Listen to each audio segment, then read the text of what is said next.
फिजाई आलूदगी के बारे में तो बहुत कुछ सुन रखा है।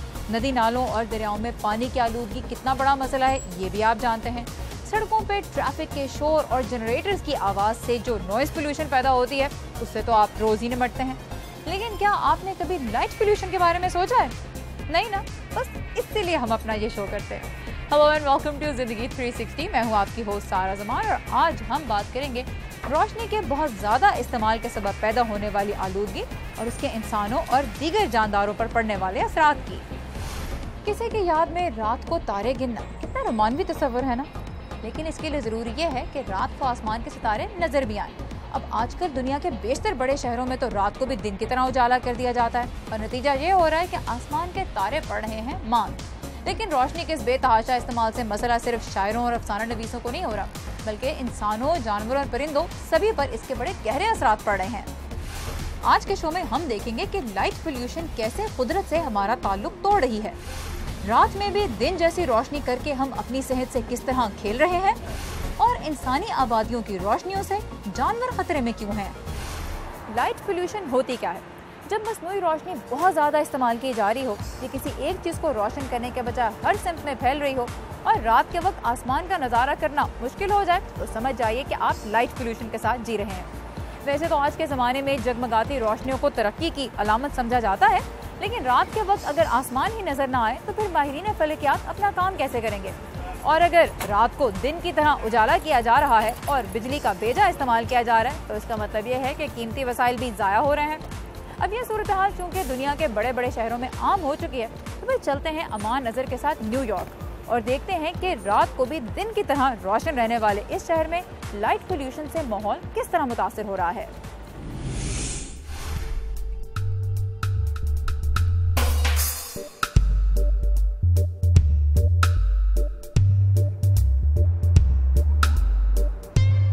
आसमान से बातें करती स्काईलाइन हो या ब्रॉडवे पर रवां दवां जिंदगी, वॉल स्ट्रीट या फिर टाइम्स स्क्वायर। जी हाँ, ये है न्यूयॉर्क सिटी, जहां सूरज ढलते ही रात के बजाय एक नया दिन तुलू होता है।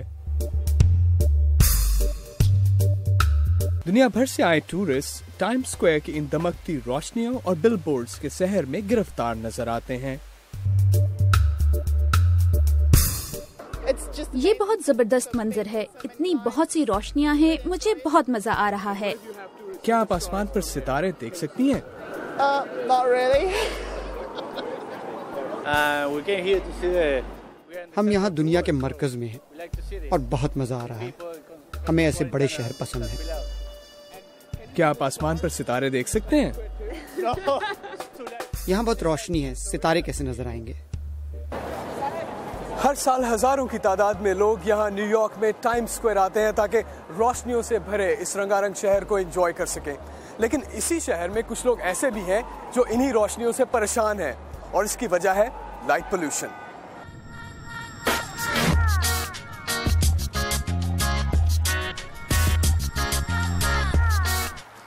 I'm Irene Pease. मेरा नाम आयरीन है और मैं पेशावर शौकिया एस्ट्रोनॉमर हूँ। मैं एस्ट्रोनॉमी के बारे में लोगों में आगाही फैलाने का काम करती हूँ, जिसका मतलब है कि मैं अपनी दूरबीन के साथ शहर में निकलती हूँ ताकि आम लोग आसमान पर सितारों को देख सकें। आयरीन कहती हैं न्यूयॉर्क की रोशनियों में सितारे देखना मुमकिन नहीं। लाइट पोल्यूशन या रोशनी की आलूदगी की बड़ी वजह ऊपर लगी मस्नूई रोशनियाँ हैं। अगरचे इन खंभों की रोशनी नीचे की जानिब मरकूज है, लेकिन फिर भी जायद रोशनी आसपास फैल रही है। इसकी वजह से रात का आसमान नजर नहीं आता और यहाँ पर आप देख सकते हैं कि रोशनी बहुत तेज और सफेद रंग की है और पीले रंग की हल्की रोशनी नहीं है और इनका रुख जमीन की जानिब भी नहीं है ताकि लोग रात के वक्त बेहतर तौर से देख सकें। और ये रोशनी पास की इमारत से टकराकर मजीद फैलती है। इस वजह से ये जगह रात का आसमान देखने के लिए हरगिज़ मौजूद नहीं है।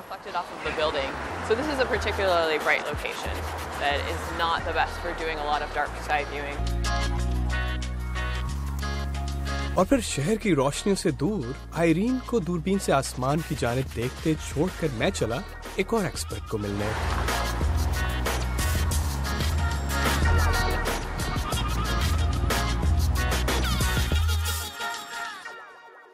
I'm Susan Harder. मेरा नाम सूजन हार्डर है और मैं इंटरनेशनल डार्क स्काई एसोसिएशन की न्यूयॉर्क में नुमाइंदगी करती हूँ। ये तंजीम 25 साल कबल शुरू हुई थी, जब माहिरीन फल्कियात को एहसास हुआ कि रात के तारीक आसमान की अहमियत को नजरअंदाज किया जा रहा है। हमारे ख्याल में हर वो मसनूई रोशनी आलूदगी का बाइस है जो गैर जरूरी तौर पर माहौल को रोशन करे या फिर मुनासिब तौर पर ढकी ना हो या वैसे ही गैर जरूरी हो। सड़कों पर नस्ब कुछ नई स्ट्रीट लाइट्स वैसे तो मुनासिब तौर पर ढकी हुई हैं, लेकिन इनमें LED बल्ब नस्ब हैं जिनकी रोशनी में तेज नीले रंग की आमेज़श है, और जिन खंभों पर ये बल्ब नस्ब किए जा रहे हैं वहाँ पहले पीले रंग की रोशनी वाले बल्ब लगे हुए थे। और जब आप इस तरह की LED लाइट्स इस्तेमाल करते हैं तो इससे कई मसाइल जन्म लेते हैं। ठीक है, इनके इस्तेमाल से बिजली कम खर्च होती है, लेकिन दुरुस्त तरकीब से बिजली भी बचाई जा सकती है और आसमान को आलूदा होने से भी बचाया जा सकता है। नीले रंग की रोशनी माहौल में ज्यादा फैलती है और इन LED लाइट से आसमान 3 से 5 गुना ज्यादा आलूदा होगा। Pictures that are high in blue light, they're going to create more sky glow, 3 to 5 times as much sky glow. In street lights को लगाने में न्यूयॉर्क सिटी काउंसिल का एक बड़ा किरदार है। जरेल न्यूयॉर्क सिटी काउंसिल से मुंसलिक हैं और मैंने उनसे न्यूयॉर्क सिटी में लाइट पोल्यूशन के मसले के बारे में पूछा।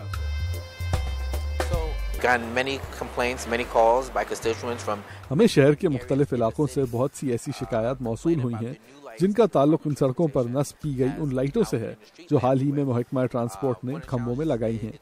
मसला ये है कि ये बहुत तेज रोशनी वाले बल्ब हैं। तो आप मुझे ये बता रहे हैं कि महकमा ट्रांसपोर्ट ने ये बल्ब लगाते हुए ये नहीं सोचा कि इनके इस्तेमाल से रिहायशी इलाकों पर क्या असर होगा? मेरे ख्याल में तो इनकी सोच अच्छी ही होगी। तो क्या अगले कुछ सालों में हम एक बार फिर सितारों और मिल्की वे को देख सकेंगे? उम्मीद है कि ऐसा ही होगा। काउंसिल मेंबर स्टार गेजर के हक में हैं और मैं गारंटी से कह सकता हूं कि माहौल पहले से ज्यादा रोमांटिक होगा। तो अफसर शाही के फैसलों को तो ना जाने कितनी देर लगे। उस वक्त तक आयरीन जैसे शौकीन एस्ट्रोनॉमर्स के लिए इम्तिहान शायद बाकी रहे। All through history, people have looked up, people have told stories about the constellations, made up pictures. तारीख के हर मोड़ पर इंसान ने आसमान की जानिब सिर्फ देखा ही नहीं बल्कि सितारों और कहकशाओं के बारे में कहानियां भी लिखी हैं और खाके भी बनाए हैं। Sky, wanna take a look? और ये कहानियां अगली नस्लों को मुंतकिल भी हुई। बहुत सी रिवायात का ताल्लुक सितारों से है। दिनों के नाम 7 हकीकी सितारों के नामों पर रखे गए। History. तो हमारी तारीख और सकाफत में बहुत कुछ इनसे मुताल्लिक है और ये सितारे हम सब का मुश्तरका विरसा हैं। जमीन पर मौजूद हर शख्स ने यही आसमान देखा है, चाहे वो जब भी पैदा हुए हों। इस एतबार से दुनिया भर के लोग एक ही आसमान शेयर करते हैं और ये हमारे दरमियान एक ताल्लुक का जरिया है। और ये एहसास कि हम सब आसमान पर मौजूद सितारों को देख सकते हैं हमारा बुनियादी है।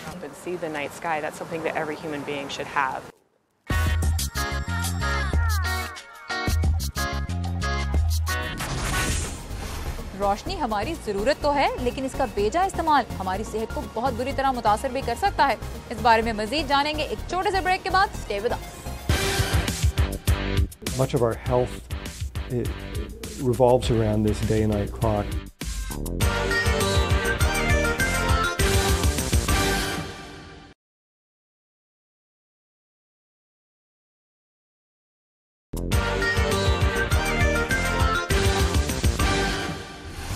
Welcome back.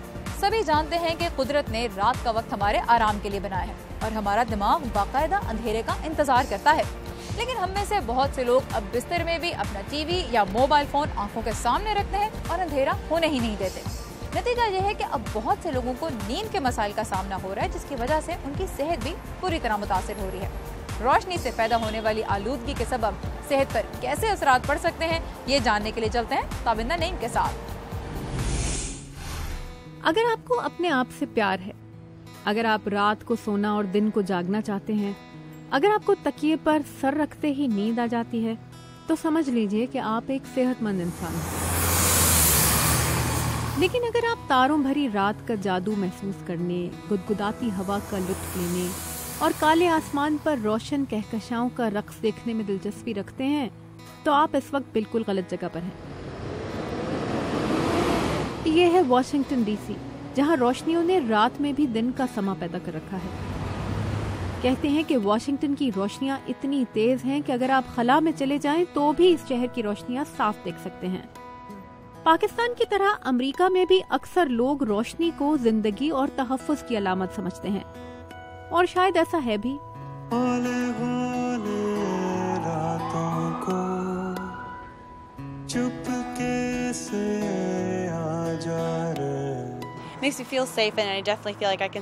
इससे तहफ्फुज़ का एहसास होता है। कोई अंधेरे का फायदा उठाकर मुझे नुकसान नहीं पहुंचा सकता। ये एक अच्छा इलाका है, आबाद इलाका है, रोशनी मुनासिब है। बस इतनी है कि आप एक रोमांटिक डिनर के लिए बाहर निकलते हुए घबराएं ना।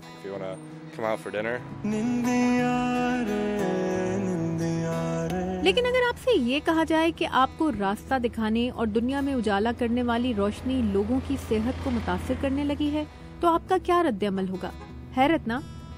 ये है जिम डोवर्टी। ये रोशनी और अंधेरे की लड़ाई में अंधेरे के हिमायती हैं।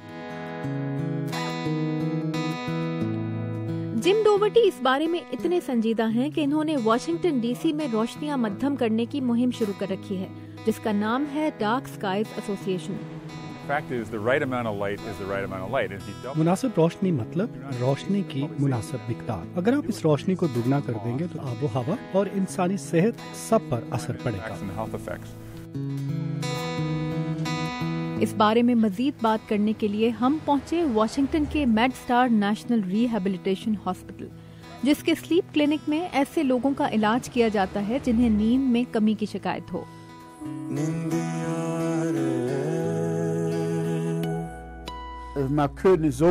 अगर कमरे के पर्दे खुले हों या खिड़की में पर्दे हों ही ना और बाहर रोशनी हो तो मैं सो नहीं सकता। ये है विलियम एंड्रयूज।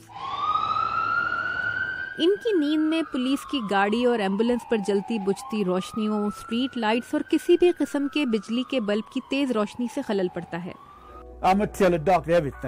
मैं आज डॉक्टर को अपने सोने के पैटर्न के बारे में सब कुछ जरूर बताऊंगा।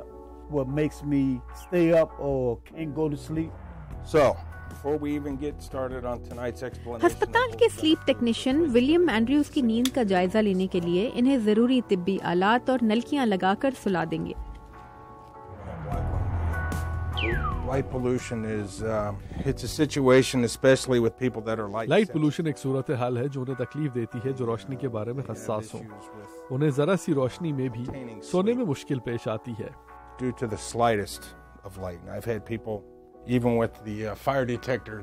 मैंने ऐसे लोग भी देखे हैं जो फायर डिटेक्टर्स या स्मोक डिटेक्टर्स की हल्की सी सब्ज रोशनी से भी सो नहीं पाते।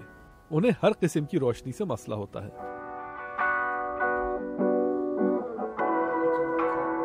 अब विलियम एंड्रयूज की नींद, इनकी सांस और इनके दिमाग को जगाए रखने वाली परेशानी का मुआयना किया जाएगा।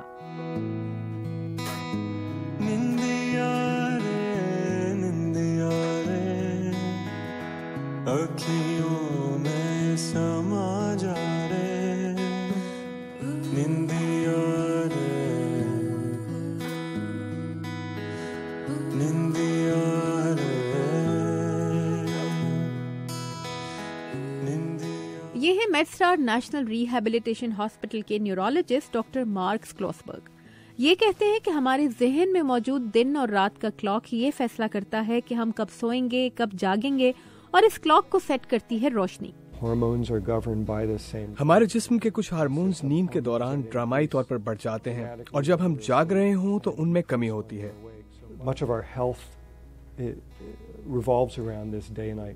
हमारी ज्यादातर सेहत इसी दिन रात की घड़ी के गिर्द घूमती है। अगर रोशनी इस घड़ी के काम में खलल डाले तो जिस्म का पूरा निजाम मुतासिर होता है। यानी आपका कहना है कि जो लोग स्मार्टफोन अपने सिरहाने रखकर सोते हैं और रात को उठकर फोन चेक करते हैं, उनकी नींद उसकी रोशनी से भी मुतासिर होती है। जी बिल्कुल। कई लोगों को बेख्वाबी की शिकायत होती है। इसमें से कितने केसेस की वजह रोशनी की आलूदगी है, मैं नहीं समझता कि हम जानते हैं। ये एक ऐसी चीज है जो हमारी जिंदगी में बहुत आहिस्तगी से शामिल हुई है।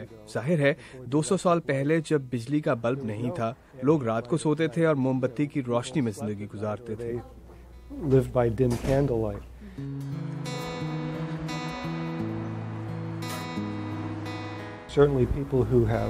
who work night shifts for a large portion of their life are जो लोग जिंदगी का ज्यादा हिस्सा नाइट शिफ्ट्स में काम करते हैं, उन्हें कई तिब्बी मसलों का सामना होता है, मोटापा, diabetes, high blood pressure. Of course, they work at night in a heavily lit place. When they get off to go home, और वजह यही होती है कि वो सारी रात बहुत रोशनी वाली जगह पर रहते हैं। जब वो दिन की रोशनी में दफ्तर से निकलकर घर जाते हैं और सोने की कोशिश करते हैं, तो दिन की रोशनी उनके जिस्म की घड़ी को दोबारा सेट कर देती है और उन्हें ये बताती है कि अब तो जागने का वक्त है।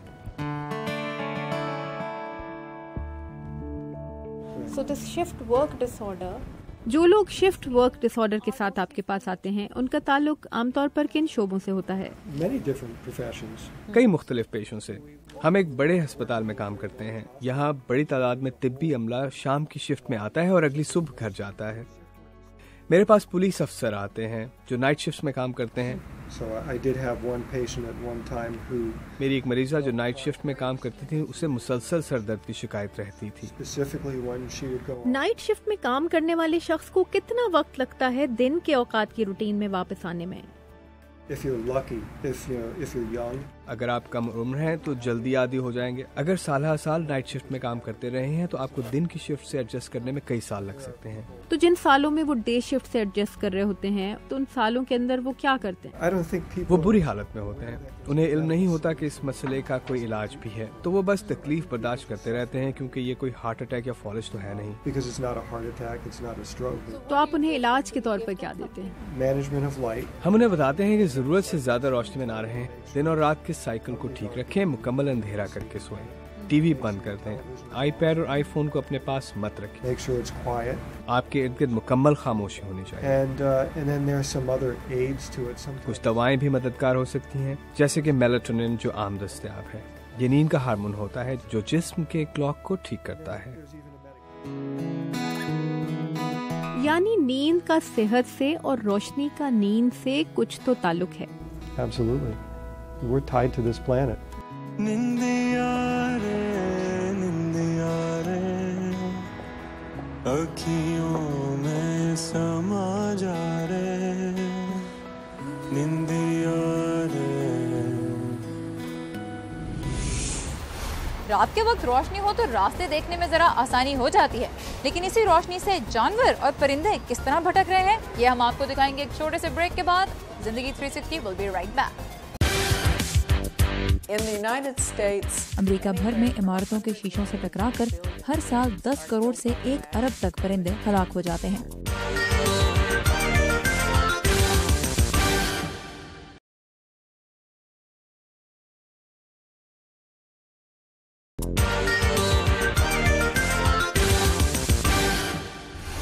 इंसान चाहे तो खुद को रोशनी की आलूदगी के मनफी असरात से बचा सकता है, लेकिन दीगर जानदारों का क्या होगा? परिंदों और जानवरों के लिए तो खुद को इंसानों के पैदा किए हुए इस मसले से बचाना मुमकिन नहीं। दीपक डोभाल इस वक्त हमें दिखा रहे हैं कि हम रात के वक्त बेजा उजाला करके जानवरों और उनकी आने वाली नस्लों को कितना नुकसान पहुंचा रहे हैं।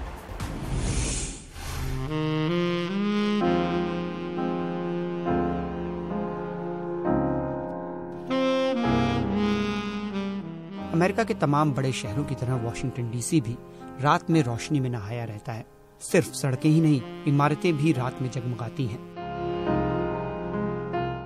बड़ी बड़ी इमारतों की शीशे की खिड़कियों से आती रोशनी से शहर तो खूबसूरत लगता है, लेकिन इस खूबसूरती की कीमत इन छोटे छोटे परिंदों को अदा करनी पड़ती है। हर साल पतझड़ में वाशिंगटन डीसी के ऊपर से हजारों लाखों परिंदे शुमाली इलाकों की ठंड से बचने के लिए जुनूबी इलाकों में जाते हैं और बाहर में वापस लौटते हैं।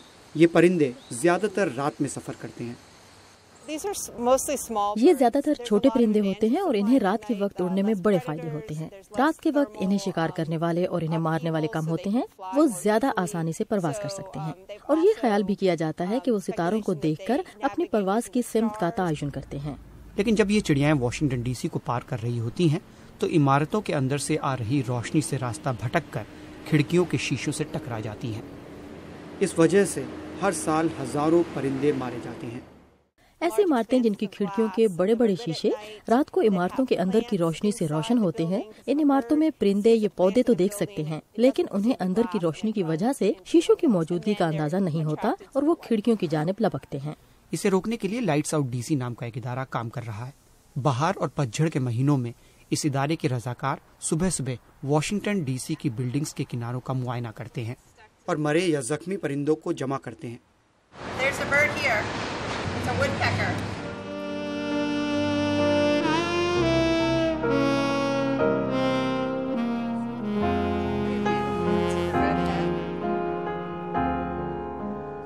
कौन सी चिड़िया कहाँ मिली, इसका बकायदा हिसाब रखा जाता है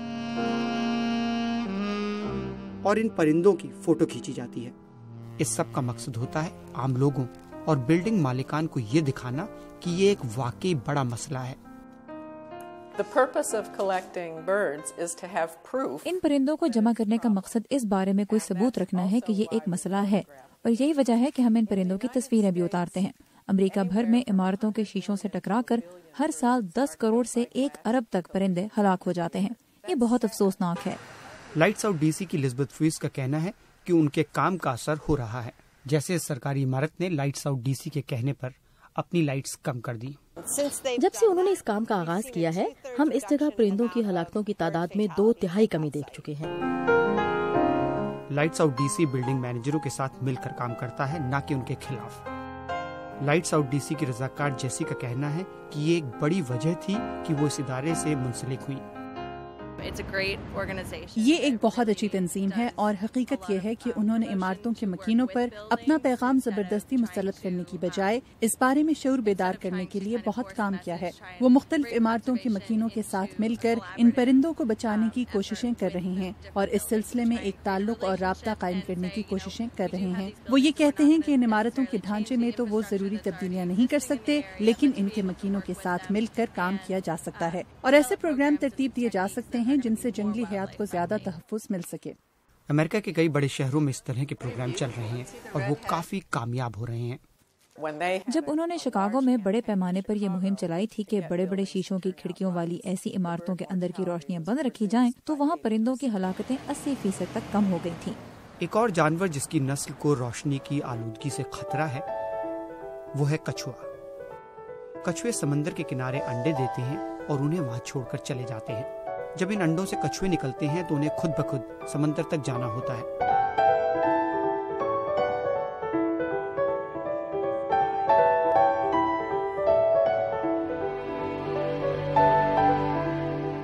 और अगर एक खास वक्त के अंदर वो समंदर तक ना पहुंचे तो उनका जीना मुश्किल हो जाता है। रात के वक्त वो चांद की रोशनी की मदद से समंदर की तरफ जाते हैं, लेकिन आजकल रोशनी सिर्फ चांद से नहीं आती। साहिल पर बसे शहरों की रोशनी को कछुए के बच्चे चांद की रोशनी समझ लेते हैं और समंदर की जगह शहर की तरफ चले जाते हैं। अमेरिका के कई शहरों में समंदर के किनारे बसे लोगों को ये बताया जा रहा है कि वो अगर अपनी रोशनी बंद कर दें या एक खास किस्म का बल्ब लगा लें तो कछुए मरने से बच सकते हैं।